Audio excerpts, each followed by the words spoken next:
Stugotz here. Whether you're into podcasts about ghastly crimes or hip-hop rhymes, there's always something new to discover on Spotify. With a mix of originals and many of the world's most popular shows, listening to podcasts on Spotify is easy. Just open the app, tap Browse, and dive into their growing library. Subscribe to your favorites, including our entire archive, so you'll never miss a show. You can also download podcasts for those moments when you're up in the air or going underground. Podcasts on Spotify are streaming right now. Go check them out today. Bowl season is here. Are you ready to cash in on what you know? Where you play is as important as what you play. The pros play at mybookie.ag. All the lines, odds, and plays, both college and pro, all at mybookie.ag. Play where you get paid super fast and there's never a hassle. Step up and mybookie.ag will match your deposit with up to a 50% bonus. Use promo code CHAMPION to activate the offer. Don't leave the money on the table. mybookie.ag. Promo code CHAMPION and your first deposit is matched up to 50%. Play where the pros play because they get paid. mybookie.ag. You know you love the Dan Batard Show on ESPN Radio. My name is Clinton Yates, filling in here on a Wednesday. You want to get in touch with me? You got two ways, kiddos. 1-888-SAY-ESPN. That's 1-888-729-3776. Or hit me up on the 1-800-Flowers Twitter feed, at ESPN Radio, at Le Batard Show, at Clinton Yates. Y'all know me. I write for The Undefeated. You might heard my weekend ESPN radio show, The Morning Roast, with Dominique Foxworth and Mina Kimes. That's Sundays, 9 to noon, by the way. It's coming back on New Year's Eve, so get pumped for that. Or you might have seen my beautiful face on Around the Horn, talking trash and not getting many wins. That's me, and I have but one rule. If you come incorrect in my mentions, I will embarrass you in front of your friends and your family, and I will not apologize. But it's the holiday season, so we've got a special deal for you. If you come incorrect this week, right now, I will drop the embarrassment in front of your friends and your family, and guess what I'll do? I'll block you. Right now, it's time for Straight Talk, brought to you by Straight Talk Wireless. Best phones, best networks, no contracts. All right, this story coming up is, in fact, really bothersome to me. Headline, Landon Collins refers to Giants teammate Eli Apple as, quote, a cancer. Now, we all know about how the Giants season has gone. They got 2 wins on the year, fired their coach, fired their GM, absolute garbage. Situation with Eli Manning was shameful at best in terms of its legacy, in terms of all this other stuff. And now we got guys infighting on the squad. You might remember something that happened with Eli Apple earlier in the season where he stormed out of a meeting because guys were dogging him so hard for film study, and he was loafing on plays, and he just couldn't take it. So he left the facility in the middle of a meeting. That's obviously a problem. But now, safety Landon Collins has come out, and he said he didn't call him out by name specifically, but it was not good. Let's hear what Landon Collins had to say on the Michael Kay show about Eli Apple. There's only just one corner that has to establish. He needs to grow up, and we all know who that is. I'd be the only person I would change out of our secondary group. Besides the other 2 guys, DRC and Jackrabbit, I love those 2 guys. They play hard. They love what they do. But that first pick, I don't think he's a cancer. Okay. There's so many things at play here. Number one, why Landon Collins can't just name the guy when he's clearly identifying him, I have no idea. Like, that seems awfully Bush League considering everything that's going on and considering what you're actually saying about a dude that's your teammate.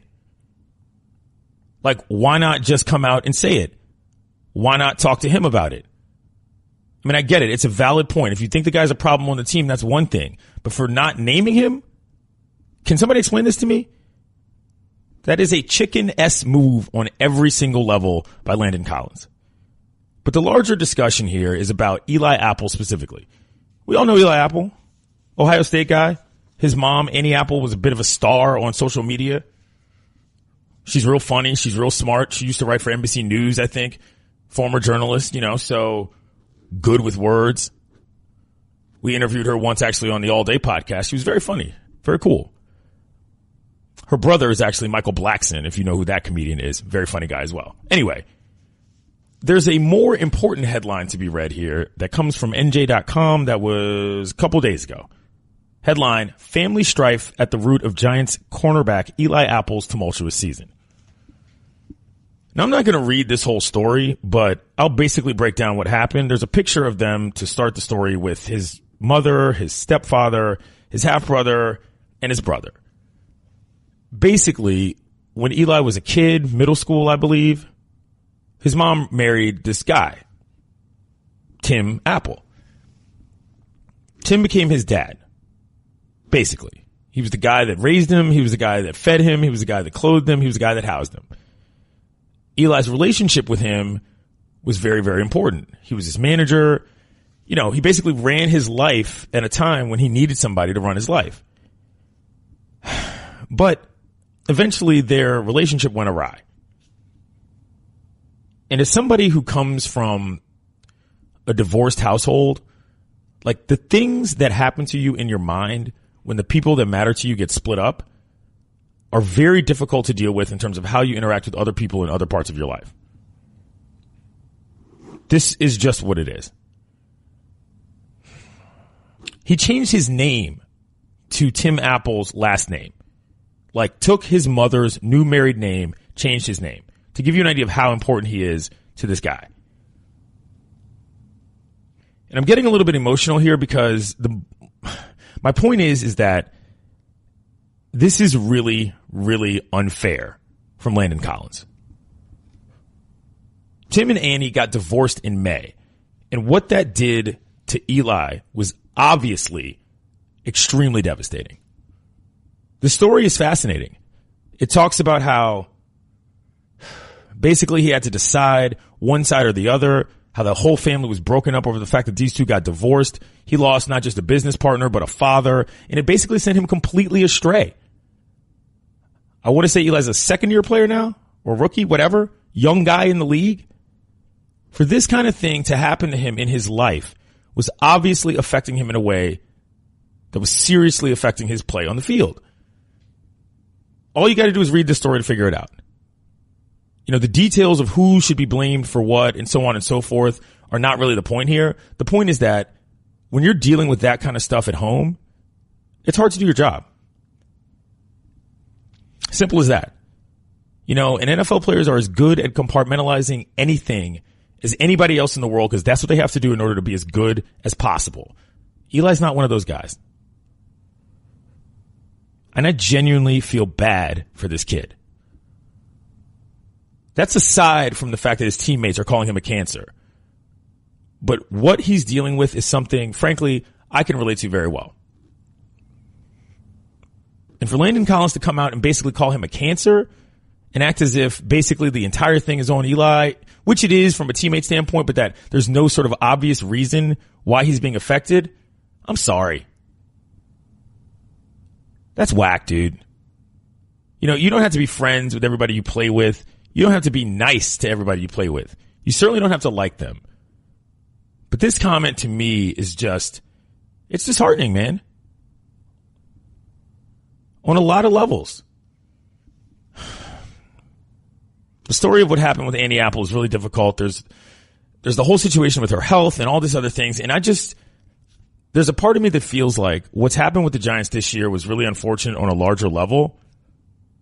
But this is also part of the reason why you need a head coach who can handle things. This is half the reason why McAdoo had to go. He couldn't deal with this. He was not a leader of men. You saw the clip of him pausing for 15, 20 seconds when he was asked that one game what he said at halftime to the team, which was basically nothing. This is the kind of thing that you need a person who really understands other human beings to be able to handle in a locker room. Collins and his teammates claim that they offered Eli support and tried to help him and all that, but like, that's not really the point here. Eli denies that. But if you offered him support and he didn't want it because he didn't think you could help, okay. But the season's not even done yet. I'm not impressed with Landon Collins here at all. And I'm in fact very upset with the fact that this is the way he's chosen to handle this problem. So many guys in the NFL deal with so much stuff. Stuff that is illegal, stuff that is foul, stuff that is really messed up in terms of the decisions they make. Eli Apple's life was affected by something that he had no hand in. And as a result, He's a very, very troubled football player. To come out and call him a cancer to the team after that, I just don't get it. I just don't get it, because when it comes down to it, that guy was your teammate. And if you don't have any loyalty to them, who else are you going to have loyalty to in the NFL? Straight Talk Wireless, nationwide coverage on America's largest and most dependable 4G LTE networks. I'm sorry for getting upset about this. It's just, it affects me a lot personally. Be kind to the people you can be kind to, because you have no other reason not to do it. Let's put that on the poll, actually. Is Landon Collins out of line for calling Eli Apple a cancer? I happen to believe so. Coming up, we're going to talk about the NBA. They're correcting foul calls after the fact. Kind of a weird situation. I'm Clinton Yates, filling in for Dan Batard on the Dan Batard Stugotz show on ESPN Radio. I just saved hundreds of dollars by switching to Geico. I'm so happy, I feel like I can fly. Disclaimer, you will not be able to fly by switching to Geico. This is against the laws of physics and nature. If you find yourself flying, please seek professional and or medical help immediately. In the unlikely event you find yourself flying, you might be a superhero, or a pigeon, or a superhero named Pidgewoman, who was bitten by a radioactive pigeon. If you are indeed Pidgewoman, Geico retains all licensing publishing rights in the event Pidgewoman the movie becomes a top-grossing Hollywood blockbuster. Geico. 15 minutes could save you 15% or more. The Pats have signed 39-year-old linebacker James Harrison. The 5-time Pro Bowler was released on Saturday after 14 seasons with the Steelers. Harrison has played 38 snaps this season with just 1 sack.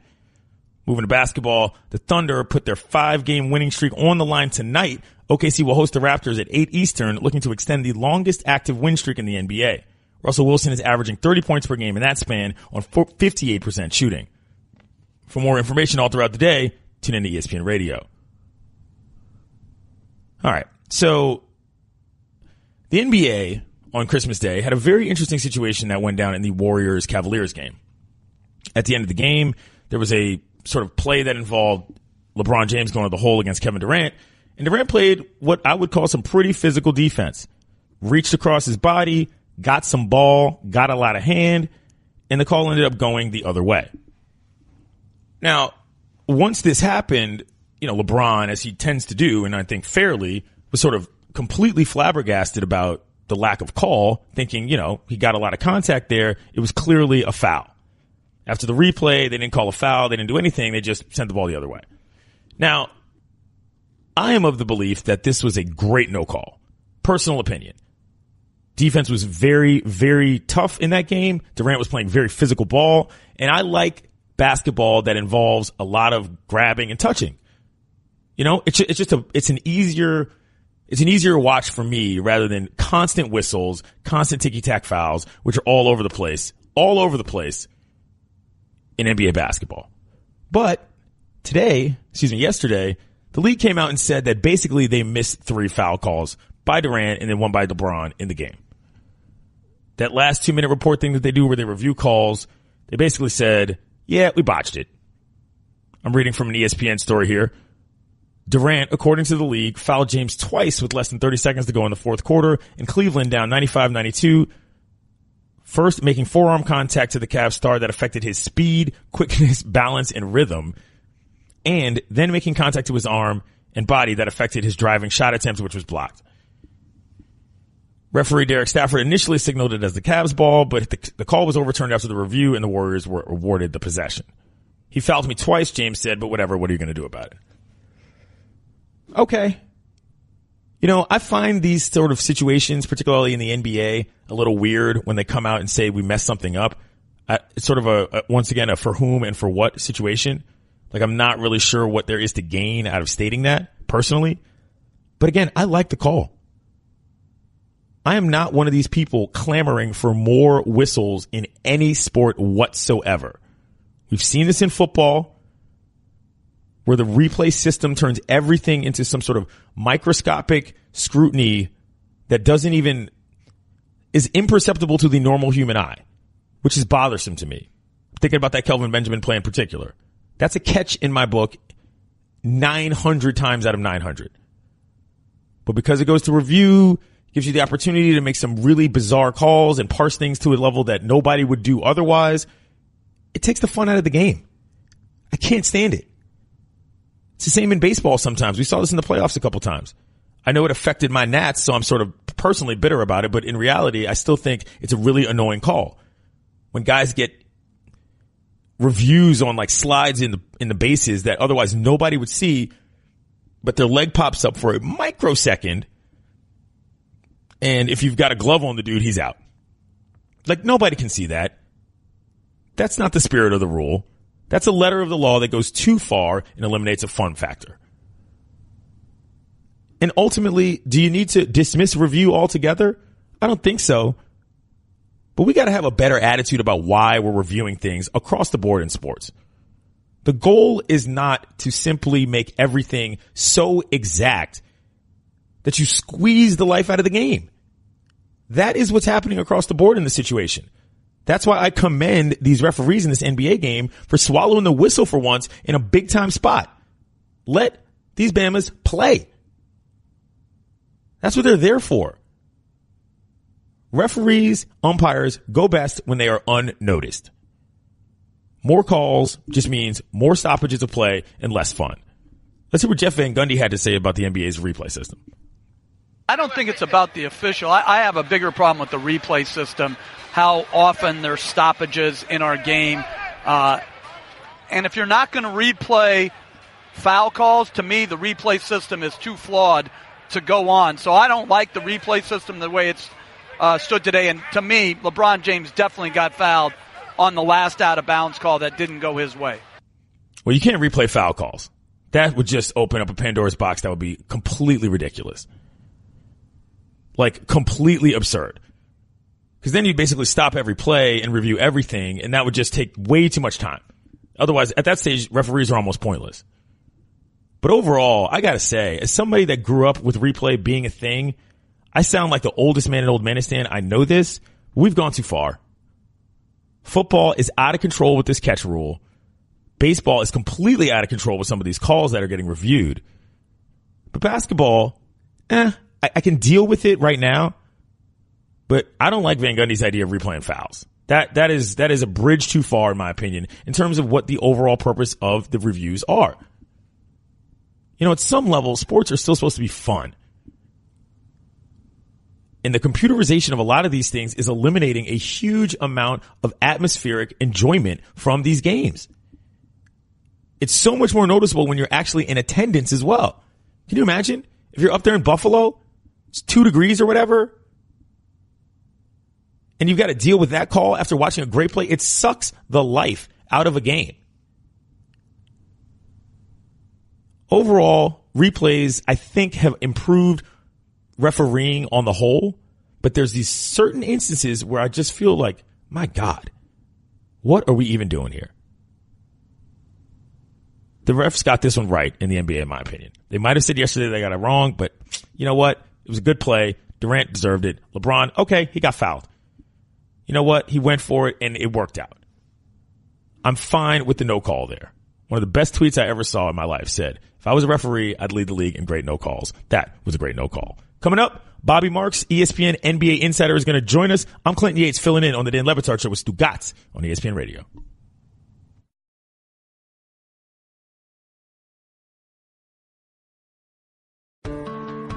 Blue Moon is brewed with Valencia orange peel and a touch of coriander.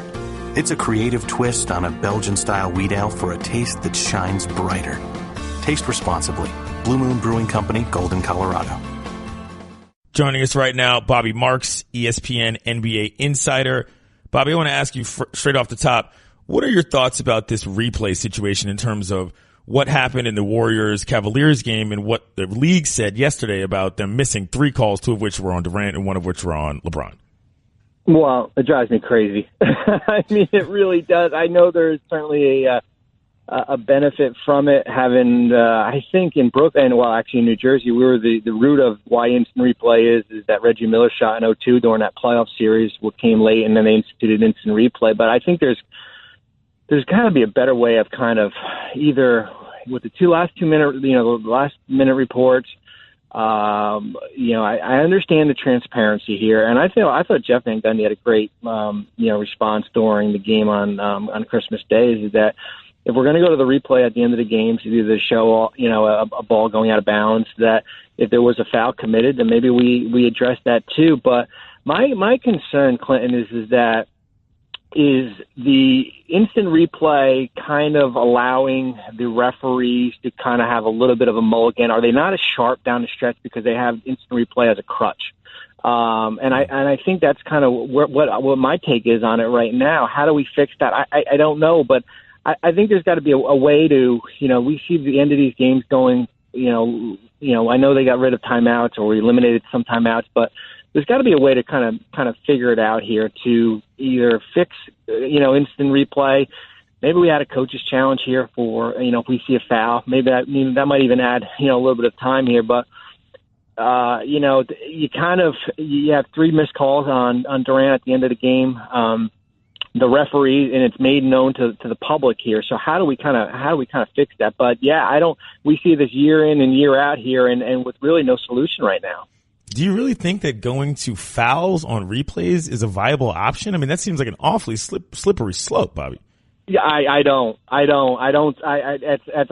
what is a foul? I mean, a foul on instant replay when it's in slow motion is probably a little bit different when you see it in live, in live there. And I think that's kind of, how do you kind of, separate that? Is it only on an instant replay? Is it, I think we could have been seeing games extended forever here. So I understood what Jeff was saying there, because I think it certainly makes the referees kind of in a difficult position because of foul. We put the instant replay on a big screen here. You let everyone see it. There's certainly a foul committed there. The NBA makes it known the next day that there are a couple of missed calls here. So, how do you take that into, of course, with instant replay? I don't see them ever going to that route. I understood where Jeff was coming from, and I thought it was pretty interesting. But, yeah, that is a little bit of a slippery slope just based on, what you see live is a lot different than maybe what you see on replay here. We're talking with Bobby Marks, ESPN NBA insider here at the Dan Le Batard Show with Stugotz. Clinton Yates filling in on a Wednesday.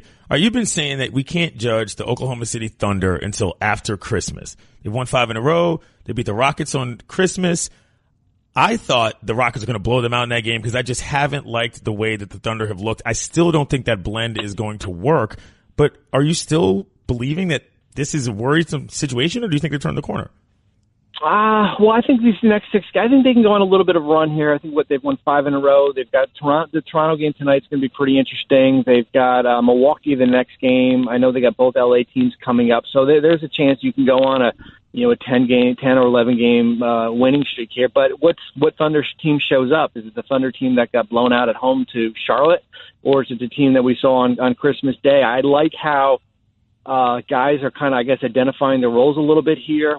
Certainly with Carmelo, I think the shot selection is a lot better. We saw that down the stretch in Houston, in the Houston game, and their defense has kind of been up there in the top 2 or 3 in the NBA here. So how does this core keep on evolving? I think that's going to be the interesting thing. I thought they would be a little bit better than where they were, but when you take all these new faces and you try to integrate them, and their bench had not been as good with Patterson. I think Felton has given them a little bit, Jeremy Grant has certainly helped here. So, but they're on their timeline this is not a 2 to 3 year window here for this group. It'll be interesting where this record is at the trade deadline. I don't think they would do anything with Paul George at all, just based on what was the point of making the trade if you're not going to kind of see this through here. So I like what I saw on Monday night, but I'm still in a little bit of a wait and see mode. But I've seen teams that in Brooklyn we started 8-19 and wound up going 35-19 to finish the season out. So I think you can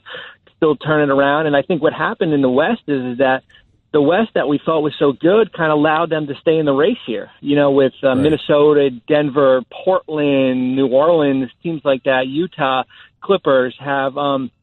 A team that probably would have been out maybe on the outskirts is now sitting at 5 right now.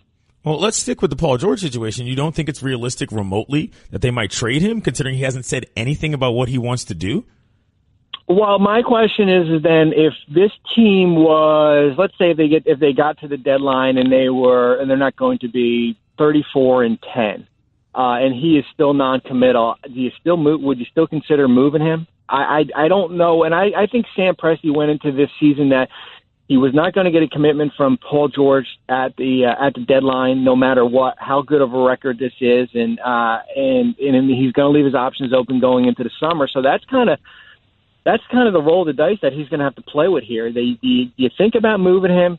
What can you get back in return on a guy on a rental for 3 or 4 months, or do you play it out and you risk him to losing him for nothing at all? And remember, if you lose him for nothing, you're not going to be able to replace him because there's still going to be an attack. So that's a hard question to answer. But if I'm Sam and if this team continues to play well, I'm going to see it through, even if there is no commitment there. Bobby Marks, ESPN NBA insider, joins us here on the Dan Le Batard Show with Stugotz. Look, Blake Griffin's coming back for the Clippers, but their season is basically a disaster at this point. Is there any chance that they can turn it around with all the injuries they've had? Well, they're 14-19. What are they? About 2 or 3 games behind New Orleans for 8. But what does just getting into the playoff do for this Clipper team? I don't think it does much. I think you have to be realistic as far as where this team is. Probably a team that was fighting for a spot in that 8, 9, 10 range there, but they've got some pieces they have to think about with Lou Williams on the last year of his contract. DeAndre Jordan, we've got to figure that out too. So I don't think they can go heading into the trade deadline in the next 4 weeks with the mindset of just trying to get into the playoffs. I think their best approach is probably to be a little bit more of sellers. They've got an interesting decision too coming up. They've got a guy on a 2-way, Jamil Wilson. They've started in the last, 10 to 12 games here, and his 2-way expires on Saturday. Now, the talk is that they might release him from there with Blake coming back. That's an interesting thing to follow, coming into this weekend. But they're kind of one of those teams that's kind of really stuck in the middle there, probably trending more towards the lottery. But I think they've got to be sellers when it comes to the deadline. Where does that leave Doc then at the end of the year? I mean, he's a staple out there, but it has not gone well recently. No, it hasn't, and I think you've got a new, management structure there with Lawrence Frank as, I guess president. Jerry West is now above. They brought Mike Winger in from Oklahoma City, so I would think there would certainly be an evaluation period as far as, what is the goal here? Is it to kind of tear it down, rebuild it, and is Doc committed to doing that? But when you sign Blake to that big contract and you sign Gallinari, who I thought was a wild card just based on health, that doesn't signal that you're committed to going a full rebuild, kind of building through the draft, which, they haven't done a real good job lately. So that's going to be it. That's why he left Boston, remember, 4 years ago, I guess, because he wasn't willing to go through a rebuild. And will he want to do that in Los Angeles? All right. Last thing I'm going to ask you about, Bobby. I'm from D.C. I live in D.C. I work in D.C. I'm a Wizards fan. My Zardo's got to win over the Celtics on Christmas, but where do you think that team is in terms of, I don't want to use the word elite because that's a little stupid and I don't actually believe that to be true at all, but where do you think they are right now considering John Wall is finally back from injury? Yeah, I think high payroll comes with high expectations. And I think coming off last year losing to Boston in 7 games, there's certainly high expectations. I just want to know what Washington team shows up each night. Is it the team we saw Monday night against at Boston in a really good win, or is it the team that we saw in Brooklyn that lost by 35, 36 points? So I think if that team on Monday night is the team that we'll see going forward, not every night, but just to be consistent, I think the goal is to get in the top 4 going into the playoffs and see where it goes. The Meeks addition off the bench, Tim Frazier, you added those 2 pieces. It'll be interesting what Ernie does at the deadline. Remember, he's traded 2 years in a row. He's traded a first-round pick. Bogdanovic and Markieff Morris the year before. Does he go that route again to add another guy down the stretch run? But I still see them as a top 4 team in the East. I think they're better than where Milwaukee is right now. And once you get into the playoffs, who knows? But I still think they're a good team. I mean, they got one of the best backcourts in the East. And if you've got closers to finish games, that's kind of half the battle right there. He's Bobby Marks. He's an ESPN NBA insider, and he thinks the Wizards are pretty hopeless. Thanks, Bobby. You're welcome. Thanks. No problem. Coming up, we're going to take your phone calls. ESPN Radio is presented by Progressive Insurance. Last year, over 3 million drivers switched to Progressive. Call or click today and find out if you could save. 1-888-SAY-ESPN, 1-888-729-3776. Got a lot of things to talk about that we covered in the first 2 segments. I'm Clint Yates, filling in on the Dan Le Batard Show with Stugotz on ESPN Radio. So we talked about the Eli Apple situation earlier in the program. We also talked about NBA replays and replays in general earlier in the program. Let me review my takes on this. Landon Collins is a complete coward for referring to Eli Apple, in my opinion, as a cancer to the team when he didn't even name him, considering what kind of year that guy's had from a family standpoint. It's very personal to me to think about broken families because of my broken family and how it's affected me, not just as a kid, but still to this day as an adult. Okay? It's as simple as that. Sure. Do I have to have my head on straight when I come in to do my job? Absolutely. But that doesn't mean that it doesn't affect the rest of my life. And if it did, I would really hope that the people that were considering themselves to be on my team would not waste their time out in public trashing me. Personal opinion. Secondarily, replays have gone way too far in most sports. We see it in football. We see it in baseball. Basketball is getting very annoying considering all they're doing is second guessing referees with these reports after the situation and stopping games for replays all over the shop in the last 2 minutes. Replays have gone too far in my opinion. They're taking the fun out of a lot of sports in many ways. I know that's an old man take, but it's real. 1-888-SAY-ESPN, 1-888-729-3776. Call me on any of these topics. I'm going to read some tweets in a little bit. Jim in Iowa, how you doing today? You're on the air. Morning, Mr. Yates. Morning. Well, I want to holler at you about the Eli Apple situation there a minute. You know, in my opinion, Landon Collins is pretty selfish. I mean, for him, and, you know, dragging his other teammates in it too, whether they was Ingo Hertz and agreed with him or not, he threw everybody underneath the bus, not just Eli Apple. He pretty much made the team out to be like, you know, it's them against him. And if he has any kind of life issues, we got to let him go. Well, you know, people can't predict what happens in their life. You know, as being someone in that situation, a high school athlete, offered scholarships, my mother divorced my stepfather, it messed with me. I gave up, you know. And then when my girlfriend became pregnant, I just said, forget about it. I wanted to be a father, and that's just the way it affected me. You know, it affects everybody so different. And for him to sit up there and judge him and say this and say that, and he's not having that horrible of a season. I mean, come on, cut the kid some slack. Number one, he's only in his second year in the NFL. Number two, look at the defense in a whole. Number three, look at the Giants in a whole. I mean, it's not just him. There should be no finger pointing at Eli Apple. Thanks for the phone call, Jim. That was a tremendous phone call. Be like Jim. 1-888-ESPN, 1-888-729-3776. Joey in Macon, you're on the air. Hey, how you doing? How you doing this morning? Pretty good, brother. Awesome. So I want to share my personal opinion here is that in cases like this, in losing teams, situations like this are a cancer. Again, I'm just quoting what the guy said, but it seems like on winning teams, it becomes a rallying battle cry for that player. And so where's the medium? I mean, I understand, life happens and you got to move on, but that's just my take. You know, it just depends on how the team is doing, how that is interpreted by the team, whether it's a cancer or it's a battle cry to do better for the better of the whole team. Thanks for the phone call. You're right. If the Giants were an absolute basura, this would probably not be an issue at all. But apparently Collins believes half the reason they are so bad is because Eli Apple is a cancer to the program. The team. You know, I just think that is a situation that is best kept in-house. You know, why are you doing this at this point of the season? I just don't get it. Look, I'm not one of these people that has a problem with people throwing shots at each other. Not at all. But this just seems like a rather sensitive one that Collins is being awfully insensitive about. 1-888-SAY-ESPN, 1-888-729-3776. Patrick in North Carolina, what's up? Yo, what's up, Clinton? First things first, as somebody raised in the DMV, it makes me feel happy when I hear you say Bamas, because I know exactly what that means. You know that? What do you think hockey is doing differently than every other sport in terms of their instant replay? Because it seems like people who are fans of hockey don't seem to have that much issues with how they handle it. I mean, is it just that they put their foot down and they said, we're going to review this and nothing else? And because it seems like in football and basketball, we're just kind of slowly adding more pieces to the puzzle of what we're allowing them to replay. Well, hold on. What are you referring to specifically in hockey? Because I know the offside review rule is a disaster. I can't stand that rule. You don't think? I mean, but it seems like the people who are fans of hockey, they don't have an issue. I'm saying with the program itself. Like, they don't seem to have that much of an issue with the program itself, the way it's run, or what's being reviewed. I guess that's what I'm getting at more than anything. I got you. Thanks for the phone call. As a fan of hockey, I think the main thing that hockey did first was they went to a centralized system. It's not somebody turning a TV around on a sideline.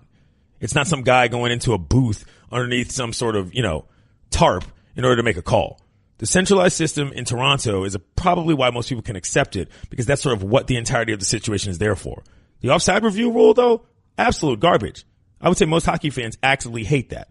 1-888-SAY-ESPN, 1-888-729-3776. Brian in Alabama, quickly, you're on the air. Hey, what's up, man?